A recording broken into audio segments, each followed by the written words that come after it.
ನಮಸ್ಕಾರ ವೀಕ್ಷಕರೇ, ನಮ್ಮ ವರ್ಧನ್ ಹಾಸ್ಪಿಟಲ್ಗೆ ಸ್ವಾಗತ ನಿಮ್ಮಿಬ್ಬರಿಗೂ. ಸೊ ನಿಮ್ಮಿಬ್ಬರ ಹೆಸರೇನು, ಮತ್ತೆ ನಿಮ್ಮ ವಯಸ್ಸೆಷ್ಟು, ಮದುವೆ ಆಗಿ ಎಷ್ಟು ವರ್ಷ ಆಗಿತ್ತು ಅನ್ನೋದ್ರ ಬಗ್ಗೆ ನಮ್ಮ ವೀಕ್ಷಕರಿಗೆ ಹೇಳ್ತೀರಾ?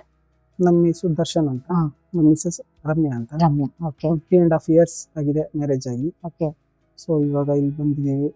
ಕನ್ಸರ್ನ್ ಆಗಿದೆ, ಕನ್ಫರ್ಮ್ ಆಗಿ 3 months ಇವಾಗ ಪ್ರೆಗ್ನೆನ್ಸಿ ಆಗಿದೆ, positive. Wow, congratulations. 3 months scanning ಗೋಸ್ಕರ ಬಂದಿದ್ದೀವಿ ಇವಾಗ. Okay okay. ನಮ್ಗೆ ಅಲ್ಲಿ ನಾವು ಹೊರಗಡೆ ತೋರಿಸ್ತಾ ಇದ್ವಿ, ಲಿಟ್ಲ್ ಫ್ಲವರ್ ಅಲ್ಲಿ ತೋರಿಸ್ತಾ ಇದ್ವಿ. ಸುಧಾ ಮಂಜುನಾಥ್ ಮೇಡಮ್ ಅಂತ ರೆಫರ್ ಮಾಡಿದ್ರು, ಇಲ್ಲಿ ವರ್ಧನ್ ಅಲ್ಲಿ ಚೆನ್ನಾಗಿ ನೋಡ್ತಾರೆ ಹೋಗಿ ಅಂತ. ನಾವಿಲ್ಲಿ ಬಂದ್ವಿ. ಸೊ ಇಲ್ಲಿ ಬಂದ ತಕ್ಷಣ ನಾವೇನು IVF ಅಂತ ಬರ್ಲಿಲ್ಲ, ನಾರ್ಮಲ್ ಆಗಿ ನಮ್ ಸ್ವಲ್ಪ ಚೆಕಪ್ ಗೆ ಅಂತ ನಾರ್ಮಲ್ ಚೆಕಪ್ ಕಳ್ಸಿದ್ರೆ ಇಲ್ಲಿ ಚೆನ್ನಾಗಿದೆ ಅಂತ ಇಲ್ಲಿ ಬಂದ್ವಿ. ನಮ್ ನ್ಯಾಚುರಲ್ಲೇ ಆಗಿದೆ. ಏನ್ ಟ್ರೀಟ್ಮೆಂಟ್ ಕೊಟ್ರು ಸರ್ ಇಲ್ಲಿ? ಸರ್ ಮಲ್ಲಾಗಿ ನಮ್ಗೆ ಇನ್ನೀಗ ಅವ್ರಿಗೆ ನೋಡಿದ್ರು ನಿಮ್ಗೆ ಏನ್ ಬೇಕು ಅಂತ ಕೇಳಿದ್ರು. ಸರ್ ನಮ್ಗೆ ಸ್ವಲ್ಪ ಪ್ರಾಬ್ಲಮ್ ಇದೆ, 3.5 year ಇಂದ ನಾವು ಟ್ರೈ ಮಾಡ್ತಾ ಇದೀವಿ, ಆಗಿಲ್ಲ ಅಂತ ಹೇಳಿದ್ವಿ. ಅವ್ರೇನಿಲ್ಲ, ಜಸ್ಟ್ ಇದು ಚೆಕ್ ಮಾಡಿ ನೀಟಾಗಿ 1 month ಚೆಕ್, ಫಸ್ಟ್ ಮಂತ್ ಬಂದ್ವಿ, ಫಸ್ಟ್ ಮಂತೇ ಕನ್ಫರ್ಮ್ ಆಗಿದೆ. ಓ ಗ್ರೇಟ್. ನಾವೇನು ಜಾಸ್ತಿ ವೇಟ್ ಮಾಡಿಲ್ಲ, ಬಂದು 15 days ನಮ್ಗೆ ಕನ್ಫರ್ಮ್ ಆಗಿದೆ. ಬಂದ್ರು, ಚೆಕ್ ಮಾಡಿ ನಾರ್ಮಲ್ ಆಗಿ ಸ್ವಲ್ಪ ಟ್ಯಾಬ್ಲೆಟ್ ಎಲ್ಲ ಕೊಟ್ಟರು, ನಾರ್ಮಲ್ ಚೆನ್ನಾಗಿ ಟ್ರೀಟ್ ಮಾಡಿ ಟ್ಯಾಬ್ಲೆಟ್ ಕೊಟ್ಟರು, ನಮ್ಗೆ ಕನ್ಫರ್ಮ್ ಆಗಿದೆ, ತೊಂದರೆ ಏನಿಲ್ಲ. ಹೇಗಿದ್ದಾರೆ ಡಾಕ್ಟರ್ ನಮ್ಮ ವರ್ಧನ್ ಅಲ್ಲಿ? ಫೈನ್, ಎಲ್ಲರೂ ತುಂಬಾ ಚೆನ್ನಾಗಿ ಟ್ರೀಟ್ ಮಾಡ್ತಾರೆ. ಇಲ್ಲಿ ರಿಸೆಪ್ಷನ್ ಇಂದ ಇದ್ದು ಡಾಕ್ಟರ್ ವರ್ಗು ನಾರ್ಮಲ್ ಆಗಿ ಎಷ್ಟು ಚೆನ್ನಾಗಿ ಟ್ರೀಟ್ ಮಾಡ್ತಾರೆ ಅಂದ್ರೆ ತುಂಬಾ ಖುಷಿ ಆಗುತ್ತೆ ಇಲ್ಲಿ ಬರೋದಕ್ಕೆ. ಅದಕ್ಕೋಸ್ಕರ ನಾವ್ ಇಲ್ಲಿ ಬಂದಿದ್ದೇವೆ. ಬೇರೆಯವ್ರು ಬರ್ಬೇಕು ಅಂದ್ರು, ಬೇರೆಯವ್ರು ರೆಫರ್ ಮಾಡ್ಬೇಕು ಅಂದ್ರು ಬನ್ನಿ, ಚೆನ್ನಾಗಿ ಟ್ರೀಟ್ ಮಾಡ್ತಾರೆ. ನಿಮ್ಗೆ ಹೇಳಿದೀವಿ ಕೂಡ ನಾವು ರೆಫರ್ ಈ ತರ ಬಂದಿದೆ ಅಂತ. ಸೊ ತುಂಬಾ ಖುಷಿ ಆಗುತ್ತೆ, ನೀವು ಬಂದು ಇಲ್ಲಿ ಚೆಕ್ ಮಾಡಿ ನಿಮ್ಗೇನೆ ಗೊತ್ತಾಗುತ್ತೆ.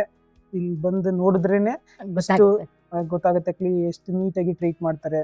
ಒಬ್ಬೊಬ್ರು ತುಂಬಾ ಚೆನ್ನಾಗಿ ಮಾತಾಡ್ತಾರೆ, ಯಾರೂನು ಇದ್ ಮಾತಾಡೋ, ನಿಮ್ಗೆ ಏನ್ ಬೇಕು ಅದ್ರ ಬಗ್ಗೆನೇ ಹೇಳ್ಕೊಡ್ತಾರೆ. ಅದರಿಂದ ತುಂಬಾ ಚೆನ್ನಾಗಿದೆ. ಈಗ ನಿಮ್ಗೆ 3.5 ವರ್ಷದಲ್ಲಿ ಮಕ್ಳಿರ್ಲಿಲ್ವಲ್ಲ, ಟ್ರೈ ಮಾಡ್ತಾ ಇದ್ರಲ್ಲ, ಆಗದಕ್ಕೂ ಈಗದಕ್ಕೂ ಏನಾದ್ರು ನಿಮ್ಮಿಬ್ರು ಸಂಬಂಧದಲ್ಲಿ ಏನಾದ್ರು ವ್ಯತ್ಯಾಸ ಆಗಿದೆ ಆಗ ಈಗ? ಸಂಬಂಧ ಅಂದ್ರೆ ಏನಿಲ್ಲ, ಒಂಥರ ಅವಾಗ ಸ್ವಲ್ಪ ಬೇಜಾರಿತ್ತು, ಟೆನ್ಷನ್ ಇತ್ತು, ಈಗ ಆಗಿರೋದ್ರಿಂದ ಖುಷಿಯಾಗಿದೆ ಅಲ್ವಾ? ಸಂಬಂಧದಲ್ಲಿ ಖುಷಿ, ಹ್ಯಾಪಿನೆಸ್ ಇರುತ್ತಲ್ಲ. ಹೌದು, ಖಂಡಿತ. ಮತ್ತೆ ಈಗ ಬೇರೆ ಹಾಸ್ಪಿಟಲ್ಗೆ ಹೋಗಿ ಬಂದಿದ್ದೀರಾ, ಇಲ್ಲಿ ಬಂದಿದ್ದೀರಾ, ಈ ದುಡ್ಡಿನ ಕಾಸ್ಟ್ನಲ್ಲಿ ಏನು ಹೆಚ್ಚನಿಸ್ತಾ ಇದೆ ಟ್ರೀಟ್ಮೆಂಟ್ ಕಾಸ್ಟ್? ಓಕೆ ಅಂತ ಅನಿಸ್ತಾ ಇದೆ?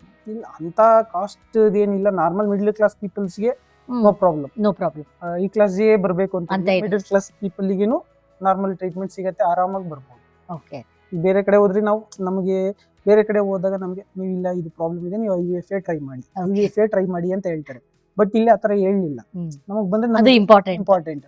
ಸುಮ್ನೆ ಅವ್ರ ದುಡ್ಡಿಗೋಸ್ಕರ ನಿಮ್ಗೆ ಏನೂ ಪ್ರಾಬ್ಲಮ್ಸ್ ಇಲ್ಲ ಅಂದ್ರೂ ಜಸ್ಟ್ ಅವ್ರ ದುಡ್ಡಿಗೋಸ್ಕರ IVF ಹೋಗ್ಬಿಡಿ ನೀವು ಅಂತ ಇದ್ ಮಾಡ್ತೀವಿ. ಇಲ್ಲ ಆತರ ಇಲ್ಲ, ನಮ್ಗೆ ಏನಿದೆ IVF, IUI ಆತರ ಎಲ್ಲ ನ್ಯಾಚುರಲ್ ಎಲ್ಲ ಇದೆ. ನಿಮಗೆ ನ್ಯಾಚುರಲ್ ಆಗತ್ತೆ ಅಂದ್ರೆ ನ್ಯಾಚುರಲ್ ವೇಟ್ ಮಾಡಿ ಅಷ್ಟೇ. ಆತರ ಹೇಳಿದ್ರು ನಮ್ಗೆ ನ್ಯಾಚುರಲ್ಲೇ ಆಗಿದೆ, ತೊಂದರೆ ಇಲ್ಲ. ತುಂಬಾ ಸಂತೋಷ, ನಿಮ್ಮಿಬ್ಬರಿಗೂ ಕಂಗ್ರಾಚುಲೇಷನ್. ಹೆಲ್ದಿಯಾಗಿ ಆರೋಗ್ಯವಾದ ಮಗು ಹುಟ್ಲಿ ಅಂತ ನಾವು ಪ್ರಾರ್ಥಿಸ್ತೀವಿ ನಮ್ಮ ವರ್ಧನ್ ಟೀಮ್ ಇಂದ. Thank you so much for the feedback also. ವೀಕ್ಷಕರೇ, ಕೇಳಿದ್ರಲ್ಲ, ನೀವು ಮದುವೆಯಾಗಿ 3.5 ವರ್ಷ ಆಗಿತ್ತು, IVF ಮಾಡಿಸ್ಕೊಳ್ಳೋಣ ನೋಡೋಣ ಅಂತ ಬಂದಿದ್ರು. ಬಟ್ ನಮ್ಮಲ್ಲಿ ಟ್ರೀಟ್ಮೆಂಟ್ ಅವ್ರದ್ದೆಲ್ಲ ರಿಪೋರ್ಟ್ ಮಾಡಿದ್ಮೇಲೆ ಎಲ್ಲ ನ್ಯಾಚುರಲ್ ಆಗೇ ಆಗಿದೆ, ನಾರ್ಮಲ್ ಆಗಿದೆ ರಿಪೋರ್ಟ್ಸು. ಯಾಕೆ ಟ್ಯಾಬ್ಲೆಟ್ಸ್ ಇಂದ ಆಗಬಾರ್ದು ಅಂತ ಟ್ರೈ ಮಾಡಿದರೆ ಫಸ್ಟ್ ಟೈಮಲ್ಲಿ ಕನ್ಫರ್ಮೇಷನ್ ಆಗಿದೆ. So they are very happy. ನೀವು ಅದೇ ಬೇರೆ ಹಾಸ್ಪಿಟಲ್ಗೆ ಹೋಗಿದ್ರೆ ಬಂದಿದ್ದೆ ಸಾಕು, IVF ಮಾಡ್ಬಿಡೋಣ ಅಂತ ಟ್ರೀಟ್ಮೆಂಟ್ ಕೊಟ್ಬಿಡ್ತಿದ್ರು. ಬಟ್ ನಮ್ಮ ವರ್ಧನ್ ಹಾಸ್ಪಿಟಲ್ ಅಲ್ಲಿ ಆ ಥರ ಇಲ್ಲ, ಎಲ್ಲ ನಾರ್ಮಲ್ ಆಗಿದ್ರೆ ನ್ಯಾಚುರಲ್ ಆಗಿ ಮಾಡುವಂತ ಎಫರ್ಟ್ ನಮ್ಮ ವರ್ಧನ್ ಟೀಮ್ ಹಾಕುತ್ತೆ. Thank you so much for the feedback. ನಿಮ್ಮಂತ ಈ ಫೀಡ್ಬ್ಯಾಕ್ ಬೇರೆ ಪೇಷಂಟಿಗೂ ಹೆಲ್ಪ್ ಆಗುತ್ತೆ, ಅವರಿಗೂ ಮಕ್ಕಳಾಗ್ಲಿಕ್ಕೆ ಅನುಕೂಲ ಆಗುತ್ತೆ. ಡೆಫಿನೆಟ್ಲಿ ಅವರು ಕೂಡ ಇಲ್ಲಿ ಬರಬಹುದು, ಮಕ್ಕಳನ್ನ ಮಾಡ್ಕೋಬಹುದು. ಥ್ಯಾಂಕ್ ಯು ವೀಕ್ಷಕರೇ. Thank you Vardhan.